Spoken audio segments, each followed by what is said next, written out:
C'est un rêve, pour ainsi dire, universel, Oui, totalement. vivre au-delà de 100 ans et surtout y parvenir en parfaite santé, avec toute sa tête, son énergie, son autonomie. C'est un peu le Graal de la biologie humaine, en fait. Exactement. Et pendant des décennies, on a cherché le secret de cette longévité extraordinaire en scrutant notre ADN. On a tous espéré trouver le gène magique qui protégerait des ravages du temps. Mais et si on cherchait au mauvais endroit depuis le début? Mhm. Et si le véritable secret ne se trouvait pas uniquement dans nos cellules humaines, mais plutôt à l'intérieur de notre système digestif? Bah, c'est exactement le changement de paradigme qu'on observe en ce moment. Donc bienvenue dans cette nouvelle exploration en profondeur. Aujourd'hui, on fait une analyse qui porte sur un document fascinant. C'est une étude scientifique absolument massive publiée en 2024. Ouais, une étude colossale. Elle s'intitule Signature constante du microbiome intestinal humain dans les populations très âgées. Et l'objectif de notre décryptage aujourd'hui, il est simple en apparence. On veut comprendre précisément quelles bactéries habitent le ventre des centenaires et surtout comment elles prolongent la vie. C'est une mission primordiale. Pour bien saisir l'enjeu, il faut vraiment insister sur l'ampleur inédite de cette recherche. On ne parle pas juste d'une petite observation faite sur quelques dizaines de personnes dans un seul hôpital. Non, là on est sur du très lourd. Ouais, cette étude regroupe 8 cohortes différentes d'individus qui vivent exceptionnellement longtemps. On parle de données qui proviennent de Chine, du Japon et d'Italie. En tout, ce sont 1156 échantillons de sel qui ont été analysés grâce à des techniques de séquençage de pointe. C'est colossal. Et j'imagine que l'intérêt de mélanger des populations de Chine, d'Italie, du Japon, c'est de supprimer les biais liés à la nourriture locale, c'est ça, hein? C'est tout à fait ça. Si on étudie uniquement des centenaires japonais, on pourrait conclure que le secret de la longévité, c'est de manger des algues et du poisson cru. Ce qui serait un peu un raccourci. Absolument.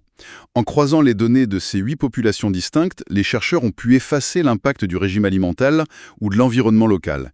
Ce qu'ils cherchaient, ce sont les vraies constantes du vieillissement en bonne santé. Les dénominateurs communs qui transcendent les frontières, quoi. Ouais, la base biologique pure en somme.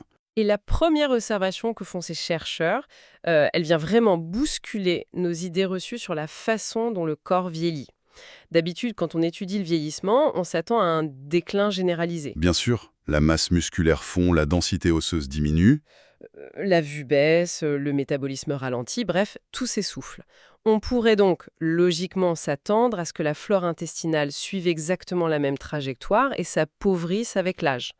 Mais, en comparant les centenaires avec des jeunes adultes, l'étude révèle un paradoxe absolu. Ce qui est fascinant ici, c'est que contrairement à presque toutes les autres fonctions du corps humain qui déclinent, la diversité alpha, C'est-à-dire la variété, la richesse globale des espèces, c'est bien ça? exactement, cette diversité alpha est significativement plus élevée chez les personnes très âgées en bonne santé que chez les jeunes adultes. Attends, donc les personnes de 100 ans ont un microbiote plus riche et diversifié que quelqu'un de 25 ans. Oui, les modèles statistiques le montrent très clairement.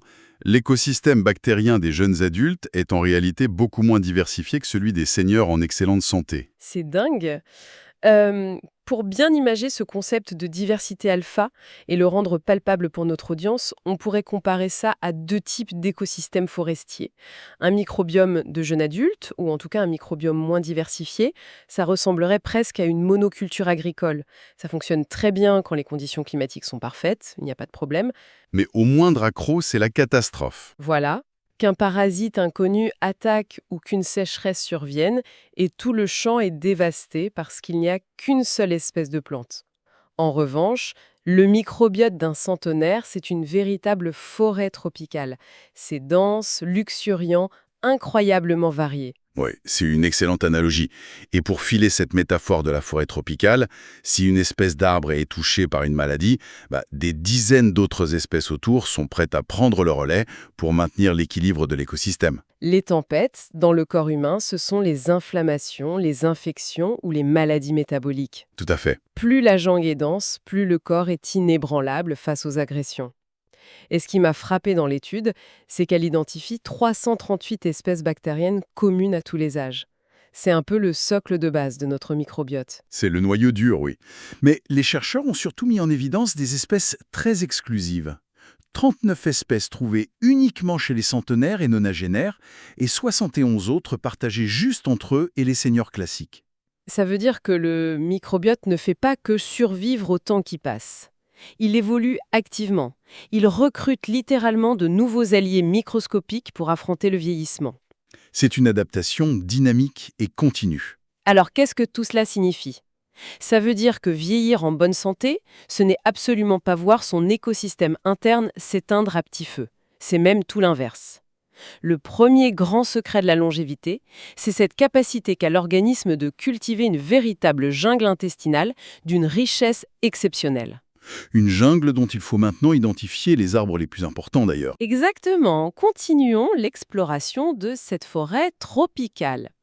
Les chercheurs ne se sont pas contentés de compter les bactéries, ils ont voulu identifier les VIP, les membres d'un club très fermé de microbes liés à la longévité. Et pour ça, ils ont utilisé l'intelligence artificielle. Ouais, ils ont utilisé un algorithme d'apprentissage automatique appelé Random Forest. La forêt aléatoire en français. Voilà. Ils ont demandé à l'IA d'isoler des marqueurs précis. En gros, en analysant juste quelles bactéries sont présentes et en quelle quantité, l'algorithme était capable de deviner si la personne appartenait au groupe des centenaires ou non. C'est puissant. Et c'est en regardant les résultats de cette IA qu'on fait la connaissance de véritables super-héros microscopiques. Quelles sont ces bactéries miraculeuses? L'étude en isole une poignée qui se retrouve systématiquement chez les personnes ayant une vie extrêmement longue, et ce, peu importe leur pays d'origine. Prenez par exemple l'espèce Heisenbergella taillis. Elle est fortement présente dans 7 des 8 cohortes étudiées. 7 sur 8, c'est pas un hasard statistique? Absolument pas. L'analyse métagénomique a permis de scruter ses fonctions biologiques. Et les données révèlent qu'Heisenbergella taillis gère une voie métabolique très spécifique, la N-glycosylation des protéines. Bon, essayons de décortiquer tout ça. Parce que N-glycosylation des protéines, ça sonne très abstrait pour quiconque ne manipule pas des éprouvettes au quotidien. C'est vrai que c'est un terme un peu pointu. Pour faire simple, on peut imaginer que nos cellules sont comme d'immenses usines qui fabriquent des protéines. Ces protéines, ce sont des colis qui doivent accomplir des tâches ultra précises dans tout le corps. Eh bien, la N-glycosylation, c'est l'équivalent d'un centre de tri postal cellulaire ultra sophistiqué. L'image est excellente. Ce centre de tri ajoute des petites étiquettes faites de sucre sur les colis pour s'assurer que les protéines sont bien pliées, stables et expédiées à la bonne adresse. Et si ce centre de tri tombe en panne, c'est le chaos logistique. Les protéines se replient mal, elles s'accumulent et créent des amas toxiques. Or, on sait que ce type de dysfonctionnement cellulaire est directement à l'origine de nombreuses maladies neurodégénératives, comme Alzheimer, ou même du vieillissement prématuré de la peau. Donc, avoir beaucoup d'Eisenbergella taillis dans son ventre, c'est comme posséder une équipe de logisticiens d'élite qui empêche nos cellules de s'encrasser avec l'âge. C'est exactement ça. Et cette protection s'étend à d'autres domaines.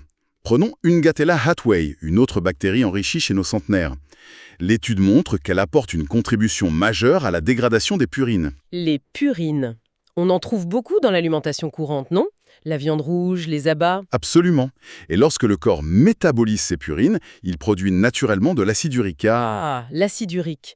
Là, on touche à quelque chose de très concret pour beaucoup de gens. Quand le corps produit trop d'acide urique ou l'élimine mal, cet acide cristallise. Ça forme de minuscules aiguilles acérées qui viennent se loger directement dans les articulations. C'est ce qui provoque la fameuse crise de goutte. Une inflammation extrêmement douloureuse et très fréquente quand on vieillit. Donc, l'action de Ungatella hathaway, c'est d'agir comme une station d'épuration miniature à Nilgers. Tout à fait. En dégradant les purines à la source, directement dans l'intestin, cette bactérie aide à maintenir l'équilibre de l'acide urique dans tout le sang. Elle prévient le développement de ces maladies articulaires chroniques. Pour un centenaire, pouvoir marcher et bouger sans douleur, c'est un avantage de survie monumental. C'est fou quand on y pense. Et il y a d'autres usines de ce genre ? Oh oui, et celle-ci est d'une sophistication fascinante d'un point de vue évolutif. Il s'agit de Desulfovibrio ferfildensis. Les données métaboliques sont incroyables sur ce point. L'étude montre que cette bactérie agit comme une manufacture autonome. Elle possède littéralement les gènes pour fabriquer des enzymes spécifiques qui lui permettent de biosynthétiser la ménaquinone de toutes pièces. C'est impressionnant. Mais la ménaquinone, on la connaît beaucoup mieux sous le nom de vitamine K2, c'est ça ? Exactement. C'est le nom de la vitamine K2. On a une simple bactérie intestinale capable de produire une vitamine dont nous avons un besoin vital pour bien vieillir. C'est une symbiose prodigieuse. Surtout quand on connaît le rôle de la vitamine K2 Pour schématiser, c'est un peu l'agent de la circulation du calcium dans notre corps. C'est elle qui dit au calcium de ne pas aller boucher les vaisseaux sanguins, ce qui causerait des crises cardiaques, mais d'aller plutôt se fixer solidement dans les os. C'est un résumé d'une grande justesse. Ainsi, désulfovibrio ferfildensis protège simultanément le cœur des calcifications tout en blindant le squelette contre l'ostéoporose et les fractures. Et pour clore ce club VIP, il faut absolument mentionner Akkermansia mucinifila. Elle est systématiquement présente dans les 3 plus grandes cohortes de l'étude. Ouais, on entend beaucoup parler d'elle en ce moment dans la presse scientifique. C'est la star du moment. Et à juste titre, elle est très bien documentée. Elle est connue pour consolider la barrière de l'intestin, améliorer le métabolisme et même offrir une protection systémique contre des infections graves. Alors, qu'est-ce que tout cela signifie arriver à ce stade de l'analyse Pinto-là? Récapitulons. Les centenaires ne se contentent pas d'avoir une flore intestinale originale. Leur ventre abrite de véritables usines chimiques cellulaires. Ces microbes fabriquent des vitamines pour protéger les os, nettoient les déchets qui irritent les articulations et régulent le tri des protéines pour éviter que le cerveau ne s'encrasse. C'est un véritable bouclier anti-âge actif qui fonctionne 24 heures sur 24. Mais attention, et c'est là que ça devient vraiment intéressant. Face à des découvertes aussi extraordinaires, il y a une question évidente qui se pose. Le fameux problème de la poule et de l'œuf. L'éternel piège en science. Voilà. Est-ce que ces personnes ont ces bactéries miracles parce qu'elles ont hérité d'une génétique exceptionnelle et qu'elles ont vécu longtemps? Ou bien est-ce qu'elles vivent si longtemps grâce à ces bactéries? Observer qu'une bactérie et une longue espérance de vie cohabitent, ça ne prouve pas que l'une provoque l'autre. C'est une excellente remarque. Et pour trancher ce débat de la causalité, l'équipe a déployé une méthode analytique très puissante, la randomisation mendélienne. C'est un terme impressionnant. Comment on peut imager ça pour bien en saisir la puissance, sans avoir besoin d'un doctorat en génétique? Eh bien, imaginons qu'on veuille savoir si une bactérie prolonge réellement la vie. Au lieu de se contenter d'analyser les selles d'un centenaire aujourd'hui, Ce qui ne prouverait qu'une simple coïncidence environnementale finalement. exactement. La randomisation mendélienne va plutôt exploiter les données génétiques de millions de personnes à travers le monde. On sait aujourd'hui que certaines micro-variations dans nos gènes humains créent un environnement intestinal qui favorise naturellement l'installation de certaines bactéries. Donc certains gènes rendent notre intestin plus accueillant pour Ungatella ou Heisenbergiella, indépendamment de ce qu'on mange. C'est ça. En étudiant spécifiquement les destinées des personnes porteuses de ces variations génétiques, on peut vérifier si ces individus vivent statistiquement plus longtemps. Si c'est le cas, les lois de la génétique nous offrent une preuve mathématique robuste qu'il s'agit bien d'un lien de cause à effet. L'ADN dicte l'environnement qui attire la bactérie qui, à son tour, prolonge la vie. C'est vertigineux d'utiliser la machinerie immuable de la génétique pour prouver ça. Et alors, quels sont les résultats? Le microbiome est-il réellement aux commandes du vieillissement? Les conclusions sont formelles. La méthode prouve que l'abondance de plusieurs de ces bactéries exerce un effet causal, direct et positif sur la longévité humaine. On a des noms en particulier confirmés par ce test? Oui, par exemple, le genre Ungatella, celui qui prévient à la goutte, accroît activement les probabilités d'une longévité parentale prolongée. De la même façon, les bactéries du genre Erythropelatoclostridium et certaines espèces d'Alistype augmentent concrètement la probabilité globale de vivre très longtemps. On n'est plus dans la simple association, on est face à de véritables leviers biologiques. Réaliser que des micro-organismes ont un pouvoir décisionnel sur la durée de vie de l'humain qui les héberge, ça remet pas mal de choses en perspective. C'est fascinant. Mais si on le relie cela à la situation dans son ensemble, il est de notre devoir de maintenir une objectivité totale face aux données. La biologie humaine est d'une grande complexité. Il y a des nuances dans les résultats. Oui, et le cas d'Akkermansia mucinifila l'illustre parfaitement. Bien que tout le monde loue ses bénéfices métaboliques, les tests génétiques ont révélé des causalités qui sont un peu mitigées. Mitigé comment? D'un côté, elle est positivement liée à une longévité parentale forte, mais de l'autre, de manière très inattendue, le modèle génétique rapporte parfois une corrélation négative concernant l'atteinte d'une espérance de vie extrême, c'est-à-dire au-delà de 100 ans.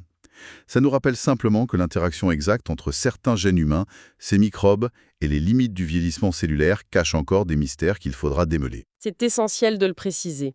Chaque réponse apporte de nouvelles questions. Mais si on doit résumer cette partie cruciale sur la causalité, les tests ont tranché. La flore intestinale n'est pas un simple passager clandestin installé confortablement dans un corps programmé pour durer. Le microbiome est bel et bien l'un des conducteurs. C'est lui qui dicte activement une grande partie du trajet et de l'état du véhicule. Ouais, c'est un changement de paradigme complet en médecine. Absolument. Et les implications de ces découvertes sont monumentales pour quiconque écoute ceci. Le message le plus puissant à retenir de cette analyse, c'est que la génétique avec laquelle on naît n'est pas une fatalité gravée dans le marbre. Prendre soin de son écosystème intestinal, ce n'est pas juste une question de confort digestif. C'est un point d'intervention unique pour améliorer la santé en fin de vie. Exactement. C'est l'opportunité de cultiver en soi, de manière proactive, ces fameuses manufactures microscopiques de nettoyage cellulaire, de régulation de l'acide urique et de production de vitamine K2 que possèdent naturellement les centenaires. Modifier les gènes humains de manière pérenne reste très complexe. Mais l'écosystème du microbiote, lui, il est par nature plastique, il est malléable. Et cela soulève d'ailleurs une question importante concernant la trajectoire que prendront les traitements médicaux dédiés au vieillissement dans les prochaines décennies. C'est une pensée incroyable sur laquelle on peut faire réfléchir notre audience, puisque des espèces comme Eisenbergella taillis ou Angatella agissent comme de véritables boucliers anti-âge, et qu'on sait que ce microbiote est modifiable. Est-il envisageable que la médecine de demain opère un changement radical? C'est-à-dire, au lieu de traiter les maladies une par une quand elles apparaissent, Voilà. Est-ce que cette médecine ne reposera plus sur des médicaments chimiques, mais sur la transplantation pure et simple d'une fleur de centenaire chez de jeunes adultes? Imaginez qu'on puisse un jour recevoir ces bactéries pour stopper les maladies liées à l'âge avant même qu'elles ne commencent, c'est une perspective qui donne le vertige. ça bouleverse définitivement notre perception de ce monde microscopique. L'émerveillement intellectuel face à la complexité du vivant reste entier. C'est la fin de ce décryptage. À très bientôt pour poursuivre ensemble la quête de la connaissance.